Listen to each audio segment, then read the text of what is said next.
అని చెప్పి కూడా నేను మీకు తెలియజేస్తున్నా. అదే సమయంలో మిత్రపక్షాల కార్యకర్తలు కూడా విజ్ఞప్తి చేస్తున్నా, ఎక్కడికక్కడ అందరూ సమిష్టిగా పనిచేసుకుని మళ్ళీ ఎప్పుడు ఎన్నికలు పెట్టినా అఖండ విజయంతో ఎన్డీఏ గెలిచే పరిస్థితి మీరు ఉండాల్సిన బాధ్యత మీ మీద ఉంది.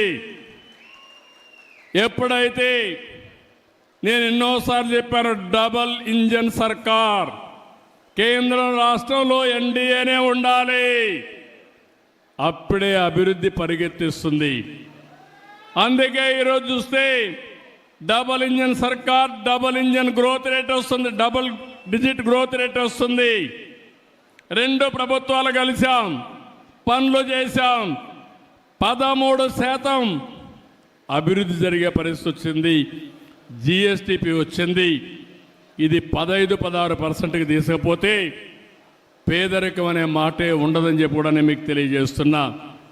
నాకు ప్రాణ సమానమైన తెలుగుదేశం పార్టీ కుటుంబ సభ్యులందరినీ మరొక్కసారి కోరుతున్నా, మీరందరూ కూడా ఇలాంటి ఎన్టీ రామారావు గారి యొక్క 29వ వర్ధంతి సభలో ఒక సంకల్పం చేయాలి.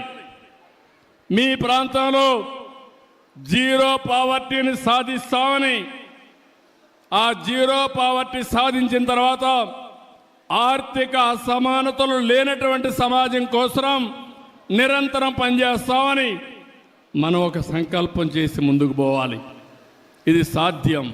చాలామందికి అనిపిస్తుంది, నేను ముందు మాట్లాడితే, ఒకప్పుడు ఐటీ మాట్లాడితే నన్ను ఎగతాళి చేశారు, సెల్ ఫోన్ మాట్లాడితే ఇదేంటన్నారు, సెల్ ఫోన్ తిండి పెడుతున్నా అన్నారు.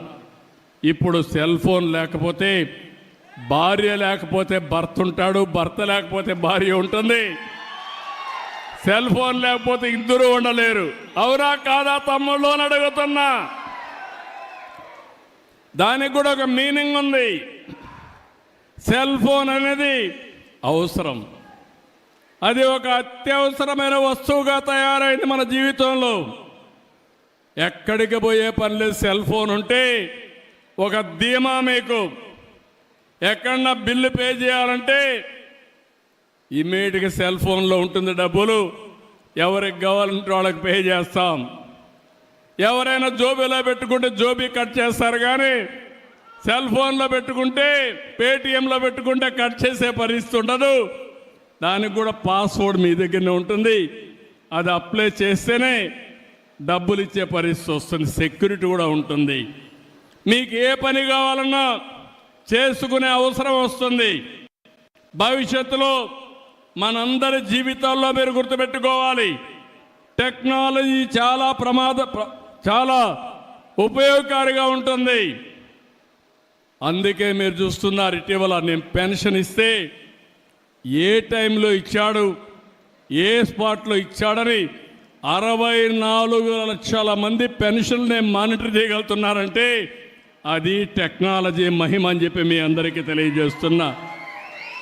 పెన్షన్ తీసుకున్న రోజునే మీకు ఒక IVRS మెసేజ్ వస్తుంది, మళ్ళీ నీకు కరెక్ట్గా చేరిందా, ఎవరన్నా డబ్బులు అడిగారా, లేదంటే ఏదైనా కొట్టేశారని మళ్ళీ అడిగే పరిస్థితి వచ్చిందంటే అది సుపరిపాలనకు దారితీసే పరిస్థితి వచ్చింది.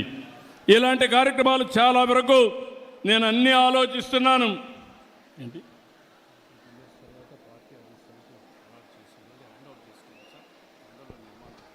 ఈరోజే మీరు చూస్తే ఇంకొక శుభవార్త కూడా, 5-6 సంవత్సరాలుగా మన వాళ్ళు చాలా కష్టపడి శ్రీనివాసరెడ్డి గారి నాయకత్వంలో కడపలో మనకంటూ సొంత ఇల్లు కట్టుకుంటున్నాం, పార్టీ ఇల్లు కట్టుకుంటున్నాం, పార్టీ ఆఫీసు కట్టుకుంటున్నాం.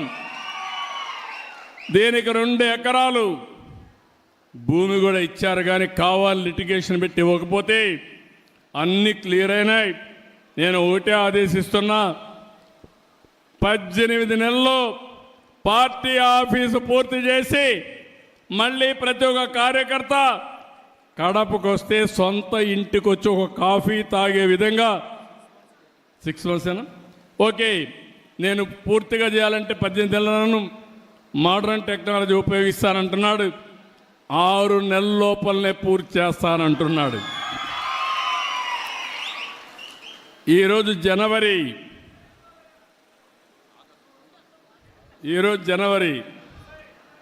ఆగస్టు 15 లోపల పూర్తి చేస్తాడు. ఇండిపెండెన్స్ రోజున కడపలో మనకు పార్టీ ఆఫీస్ ఉంటుంది. అది శ్రీనివాసరెడ్డి ఇచ్చిన హామీ. అది నెరవేర్చుకునే విధంగా వేదికపై నుండే నాయకులందరూ పనిచేయాలని కోరుకుంటూ తెలుగుదేశం పార్టీ ఒకటే హామీ ఇస్తున్నా.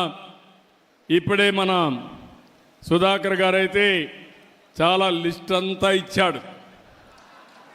పెద్ద చాంతాడంత లిస్ట్ ఇచ్చాడు, విష్ లిస్ట్ ఇచ్చాడు. మనిషిలో ఏదో చెయ్యాలనే తపనుంది, మీ రుణం తీర్చుకోవాలని కసి ఉంది. ఆయన చెప్పిన పనులన్నీ చేయాలని ఆలోచన కూడా నాలో ఉంది. కానీ ఖాళీ గల్లాపేట నా దగ్గర ఉంది. కానీ మీ సమస్యలు కూడా పరిష్కారం కావాలి. ప్రాధాన్యత క్రమంలో అన్ని సమస్యల్ని పరిష్కారం చేసే బాధ్యత మేము తీసుకుంటామని మరొక్కసారి మీ అందరికీ హామీ ఇస్తున్నా. ఈరోజు నేను ఇక్కడికి వచ్చింది స్వచ్ఛ ఆంధ్రప్రదేశ్ని ప్రతి 3వ శనివారం మనమందరం అమలు చేయాలని వచ్చాను. స్వర్ణాంధ్రప్రదేశ్ లాంచ్ చేశాను. ఆ స్వర్ణాంధ్రప్రదేశ్ కోసం స్వచ్ఛ ఆంధ్రప్రదేశ్ కూడా అవసరం. అది కూడా మైదుకూరులో ప్రారంభించడం నా అదృష్టంగా నేను భావిస్తున్నాను. అలాంటి మైదుకూరులో ఒక పవిత్రమైన కార్యక్రమానికి శ్రీకారం చుడుతున్నాం. ఇది అవతాన మీటింగ్కి వెళ్తున్నాం. ఆధునికమైన పరిజ్ఞానాన్ని ఉపయోగించుకుందాం. పరిశుభ్రమైన వాతావరణాన్ని క్రియేట్ చేస్తాం. నేను అందుకే ఒక మాట చెప్తున్నాను. పరిశుభ్రమైన వాతావరణం అంటే మనం ఉండే ప్రాంతాలే కాదు, ముందు మన మైండ్ పరిశుభ్రంగా ఉండాలి. ప్యూరిఫికేషన్ ఆఫ్ మైండ్ ఉండాలి. గంజాయి తాగేసి పరిశుభ్రం అంటే ఒళ్ళంతా కుళ్ళిపోయిన తర్వాత లాభం లేదు. అదే మాదిరిగా రోగాలన్నీ వచ్చి మనం బయట వాళ్ళకు నీతులు చెప్తే ఎవరూ నమ్మరు.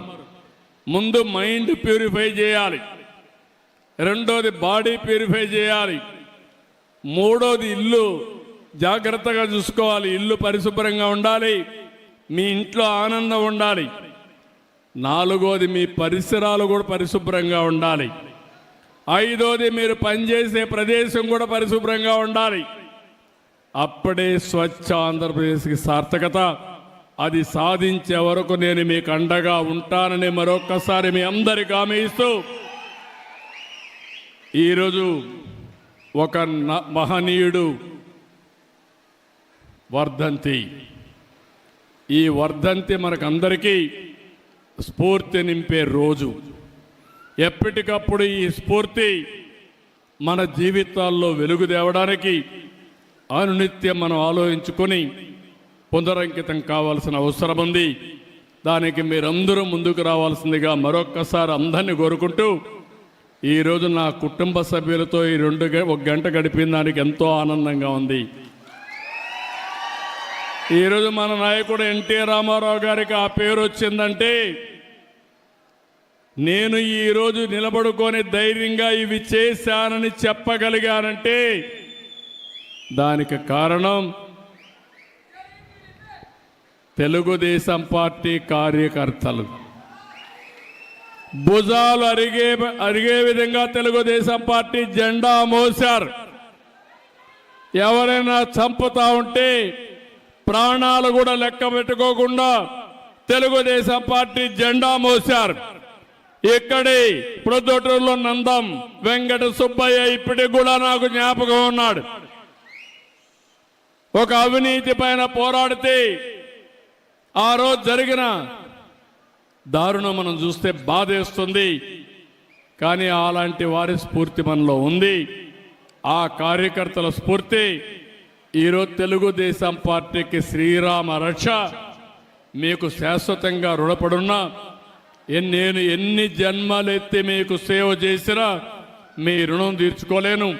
కానీ ఒకటే మీరు గుర్తుపెట్టుకోండి, నేను ఏ పని చేసినా ప్రజలకు ఏమని జరగాలన్నా ముందు మిమ్మల్ని గురించి ఆలోచించి నిర్ణయాలు చేస్తారని కూడా మీ అందరికీ తెలియజేసుకుంటూ, మీరు నేను కలిసి ఈ రాష్ట్రాన్ని ఒక స్వర్ణాంధ్రప్రదేశ్గా తయారు చేద్దాం.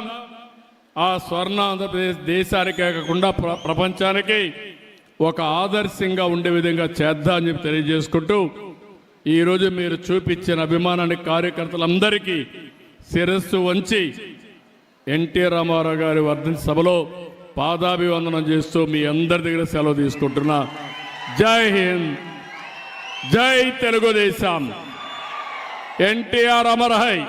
ఎన్టీఆర్, ఎన్టీఆర్, ఎన్టీఆర్. థ్యాంక్ యూ అనండి. పెట్టి ప్రపంచంలో